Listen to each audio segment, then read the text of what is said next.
A legal instrument sits in the archive of the Antarctic Treaty Secretariat in Buenos Aires. The Madrid Protocol, signed the 4th of October, 1991. Article 25, Paragraph 2. The Book of Jubilees was excluded from every Western canon. Banned, hidden, kept as scripture only by the Ethiopian Orthodox Church. The Antarctic Treaty of 1959 sealed the continent to unregulated exploration. Classified expeditions preceded it by 12 years. Portions of what they filed have never been released. When the Dead Sea Scrolls surfaced at Qumran in 1947, 14 copies of Jubilees came with them. More copies than most books that made it into the Old Testament. Jubilees counts all of history in units of 49 years, and the 50th year releases every claim to land. The Antarctic Treaty froze 7 territorial claims and settled none of them. Madrid put a 50-year count on that freeze. It ends in 2048. The count. You will see what the ancient count measures, what the treaty count measures, and why the clause everyone calls an expiry date does the opposite. If forbidden biblical history fascinates you, hit subscribe. Every week, we uncover what Scripture recorded and Antarctica confirms. But here is what makes this stranger. Most people who have heard of the Book of Jubilees think of it as a retelling, a second version of Genesis, told slightly differently, with more angels in it. That description is not wrong, but it misses what the book actually is, and what it is explains why it was cut. The physical record first, because the physical record is not in dispute. 14 fragmentary copies of Jubilees were recovered from the caves at Qumran. Cave 1, Cave 2, Cave 3, Cave 4, Cave 11. The catalog numbers run from Fragment 4, Q, 216 through 4, Q2, 28, with additional material at 11, Q12. Fragment 4, Q216 is the oldest of them.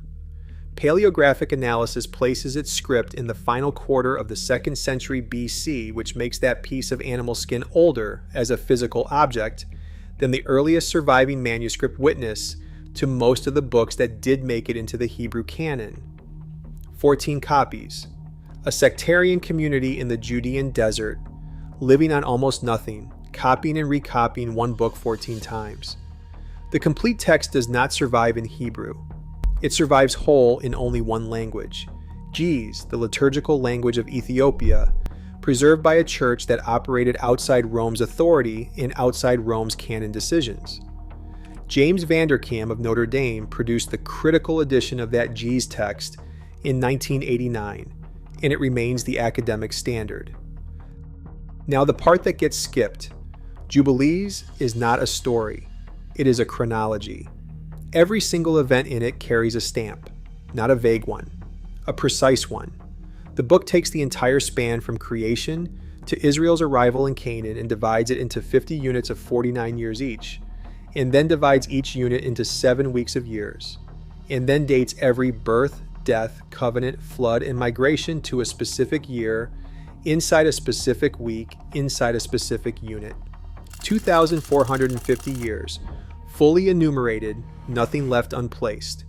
The book opens with an instruction, and the instruction is administrative. An angel of the presence is told to take the tablets and write for Moses the division of the days from the day of creation until the sanctuary is built. Not the story of the days, the division of them. Nothing in Jubilees is undated. Everything is on the count. Now the other side of the collision, and it needs the same rigor. The Antarctic Treaty was signed in Washington on the 1st of December, 1959, by 12 nations. It entered into force on the 23rd of June, 1961. Everyone knows Article 1, the Demilitarization Clause. Almost nobody reads Article 4. Article 4 does something unusual in international law. 7 nations had made formal territorial claims to slices of Antarctica: Argentina, Australia, Chile, France, New Zealand, Norway, the United Kingdom. 3 of those claims overlap on the same peninsula, and the parties holding them had come close to shooting at each other over it in the 1940s. Article 4 does not recognize the claims. It does not reject them. It does not adjudicate between them. It suspends them. It states that nothing occurring while the treaty is in force shall constitute a basis for asserting, supporting, or denying a claim. The claims are not gone. They are held in place, unresolved, waiting. And one sector holds no claim at all. Marie Byrd Land, roughly 1.6 million square kilometers, is the largest unclaimed territory on the surface of the Earth. It carries the name of the man who flew over it.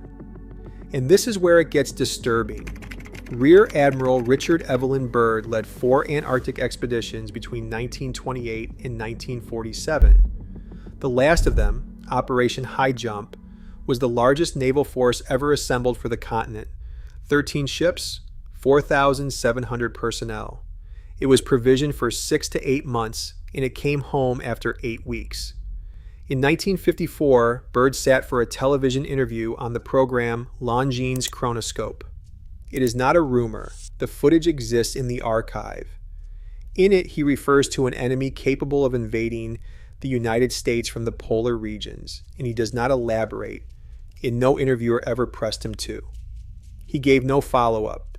He died in March of 1957, and the reference was never clarified by him or by anyone at the Navy Department. Byrd never spoke of it again. What matters for us is a clause in Article 4 that most summaries omit. The freeze on claims holds while the treaty is in force. That is the condition. And the treaty has a review mechanism. What we're looking at breaks into 3 parts. Part 1. What the count measures in Jubilees. The unit of 49 years is not an arbitrary bookkeeping choice. It is inherited from Leviticus chapter 25, and in Leviticus, the mechanism is specifically and exclusively about land. 7 cycles of 7 years are counted, and the 50th year is proclaimed. And on that proclamation, every holding returns to its original family.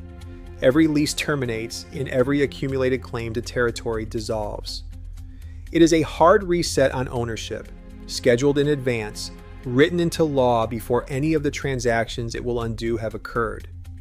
Jubilees takes that mechanism and makes it the skeleton of history itself. The book is not counting years toward a prophecy. It is counting years toward releases. Part 2. What the count measures in Antarctica. On the 4th of October, 1991, the parties to the Antarctic Treaty signed the Protocol on Environmental Protection at Madrid. Article 7 of that protocol contains 1 sentence, and it is the most consequential sentence in the Antarctic legal system. Any activity relating to mineral resources other than scientific research is prohibited. The protocol entered into force on the 14th of January, 1998. Then Article 25, Paragraph 2. 50 years after the date of entry into force, any consultative party may request a conference to review the operation of the protocol, 1998 plus 50, 2048.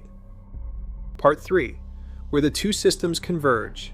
2 legal frameworks separated by roughly 21 centuries and by every possible difference of language, culture, and cosmology, both facing the same problem, which is what to do about claims to land that cannot be settled in the present. Both reach for the same instrument. Suspend the claim, attach a count, set the count at 50. The mainstream response is simple, and it deserves to be stated fairly. 50 is a round number. Legal drafters like round numbers. 50 years is roughly 2 working generations, which is a natural horizon for a treaty review. And there is no need to look for anything beyond arithmetic taste. That is a reasonable interpretation, but it does not account for the specificity. The 50-year interval in both systems is not attached to a term of office, a renewal, a lease, or a general review. In both systems, it is attached to one particular thing: the suspension and release of claims to land. What modern readers don't realize is how closely this matches the reason Jubilees was written in the first place. The book was composed by a community in dispute over the calendar, insisting on a 364-day year against the reckoning used by the Jerusalem establishment. That dispute looks like a technicality until you see what it controls. Whoever holds the count holds the schedule of releases. Whoever holds the schedule of releases decides, in advance, when property changes hands. The count is not a measurement. It is an instrument of possession. There is more than one reading of what the geography of these texts assumes. Some scholars argue the phrase "the ends of the earth" presupposes a plane with a physical limit. Others treat it as a directional reference to the extreme south. What neither reading disputes is that Jubilees never sends anyone there. Its inhabited world is divided among the sons of Noah, and it stops. There is a region past the count, and the count does not reach it. That region is where 7 claims are currently suspended, 2048. Hold that number. The suppression starts where the canon lists hardened. Through the 4th century AD, as bishops assembled the lists of what was scripture and what was not, Jubilees fell outside them. Jerome, compiling the Latin Vulgate around 400 AD, worked from a Hebrew canon that did not include it. Rome left it out. 1,000 years later, the Reformers, going back to the Hebrew, left it out again for the same reason. Nobody had to ban it. It simply had no advocate in the West, and a text with no advocate disappears, except in one place.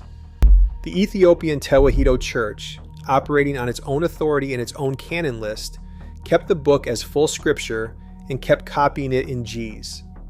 Every complete text of Jubilees on earth today descends from that decision. In 1773, the Scottish traveler James Bruce came out of Gondar carrying G's manuscripts, and Western scholarship saw the complete Book of Jubilees for the first time in over 1,000 years. Then Robert Henry Charles published the Standard English edition in 1902.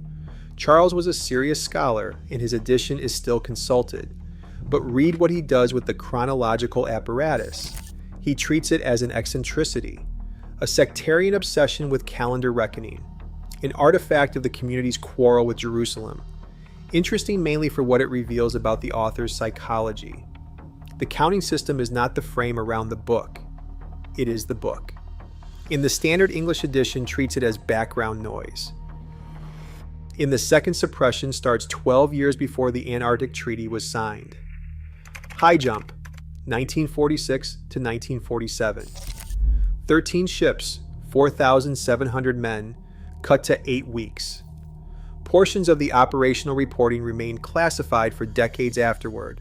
The follow-up, Operation Windmill, went down in 1947 and 1948 under Commander Gerald Ketchum, and among its findings was Colonel Emo Bunger's ice-free area on the Wilkes Land coast, the Bunger Hills, a landscape of open lakes and bare rock where no such thing was supposed to exist.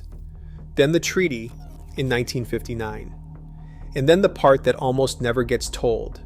Between 1982 and 1988, the same nations negotiated a mining regime.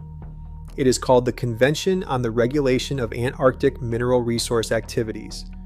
It was adopted at Wellington on the 2nd of June, 1988. Fully drafted, fully negotiated, a complete legal framework for prospecting, exploration, and extraction on the Antarctic continent, with a commission, a regulatory committee, and liability provisions. In 1989, Australia and France announced they would not sign it, and without them it could not enter into force. 2 years later, Madrid replaced it with a prohibition, but the Wellington Convention was never destroyed. It was never renounced. It sits in the record, negotiated and initialed, unratified. One count started in the 2nd century BC, the other started in 1998. Both count toward the release of a claim. But what the standard reading hides is this. Almost every treatment of 2048 you will encounter in print or on video says the same thing. The mining ban expires in 2048. The clock runs out and Antarctica opens. That is wrong. And the way it is wrong is worse than the myth. Read Article 25 in full. Paragraph 2 gives any consultative party the right to request a review conference after 50 years. Paragraph 5 governs what a review conference can actually do to Article 7. In paragraph 5 states that the prohibition on mineral resource activities shall continue unless a binding legal regime on Antarctic mineral resource activities is in force. Read that again because the logic inverts. The ban cannot be lifted by letting the clock run out. Running the clock out changes nothing at all. The ban can only be lifted by first bringing a complete mineral resource regime into force, and only then removing the prohibition that the new regime replaces, which means 2048 is not an expiry date. It is the earliest date on which a finished extraction framework can be switched on. and a finished extraction framework already exists. Drafted in 1988, shelved in 1989, still in the record. Researchers have tried to debunk the 2048 framing entirely. They argue correctly that the review conference is optional, that no party has signaled any intention to call one, that any amendment requires ratification by a majority of consultative parties, including every one of the 26 that were consultative at the time of signing, and that this threshold is close to unreachable. But there is a problem. The single hardest precondition in paragraph 5, the existence of a drafted binding regime, is the one that was already satisfied 38 years ago. Now hold that against Leviticus 25, because the ancient statute has the same shape of flaw.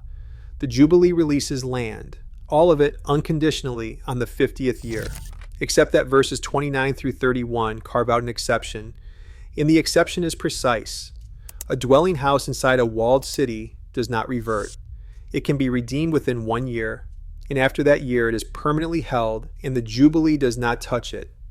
Open country reverts. Unwalled villages revert. Enclosed property does not. Two legal instruments, 21 centuries apart, both promising a release on a 50-year count, both carrying a buried clause that exempts precisely the asset worth holding. The count releases what nobody was fighting over. What is walled stays walled. There were 12 consultative parties in 1959. There are 29 today. Every one of them holds a vote on what happens after the count. Now here is where it gets active. In January of 2020, and again in subsequent seasons, the Russian state geological vessel Alexander Karpinsky conducted seismic survey work in the Weddell Sea. Russia reported the results through its State Geological Corporation and through its submissions to the Antarctic Treaty consultative meetings. And the reported figure was an estimated resource on the order of 500 billion barrels of oil equivalent across the surveyed sectors. That figure is an estimate and should be treated as one. What is not an estimate is the activity itself, which is documented, disclosed, and ongoing. Seismic reflection surveying is the standard technique for locating hydrocarbon structures. It is also a legitimate tool of pure geological research. Article 7 prohibits activity relating to mineral resources other than scientific research, and the protocol provides no test for telling the two apart. In May of 2024, the United Kingdom Parliament's Environmental Audit Committee took evidence on precisely this question. Witnesses were asked whether Russian survey activity in the Weddell Sea constitutes prospecting under the heading of science. The committee did not receive an answer that resolved it. There is no mechanism in the treaty system that could produce one. Meanwhile, the physical footprint on the continent grows. China opened its 5th Antarctic station, Qinling, on Inexpressible Island in the Ross Sea, in February of 2024. Nobody involved has announced an intention to call the review conference. Nobody has to. The count runs whether or not anyone speaks about it. The count exists. The clause exists. The convergence is not the mystery. The shelved convention is. 22 years out from a review that everybody says is procedural and unlikely, 3 nations are surveying the seabed and building on the rock. Why would you map an asset you have accepted you will never be permitted to touch? Now let me be clear. I'm not saying the Book of Jubilees was written about Antarctica. It was not. Its geography divides the inhabited world among the sons of Noah, and it stops, and it never sends a single person past the ends of the earth. Anyone who tells you a 2nd century BC Judean text names a 21st century treaty deadline is selling you something. But what the text describes when read carefully is not prophecy. It is a mechanism. What we have to confront is the simplest explanation that fits the evidence. When a legal system encounters a claim to land that it cannot settle in the present and cannot afford to settle by force, it does not resolve the claim. It suspends it, attaches a count, and pushes the decision onto a generation that has not been born yet. Jubilees documents that mechanism running across the whole of recorded history. The Antarctic Treaty System is that mechanism running right now, on the last territory on Earth where ownership was never decided. In both versions of it come with a clause that quietly exempts the part worth having. The Geza manuscripts remain in Ethiopia, in a language that almost nobody outside the church reads. The Qumran fragments remain in Jerusalem, under climate control, cataloged and rationed. The Wellington Convention remains in the archive, negotiated and initialed and never brought into force. The Weddell Sea seabed remains under a kilometer of water, a kilometer of ice, in one sentence of treaty language with no enforcement test attached to it. The count is still running. The claims are still frozen. The clause is still in force. The convention is still on the shelf. The count, 22 years. Not until the ban lifts, because the ban does not lift on its own and it never will. 22 years until the earliest date on which a framework drafted in 1988 by the same nations now mapping the seabed can legally be switched on. 50 units of 49 years, counted out in a book the West removed from Scripture. 50 years, counted out in a protocol signed at Madrid. Exactly the interval Jubilees counts in, and exactly the year the treaty stops counting, 2048.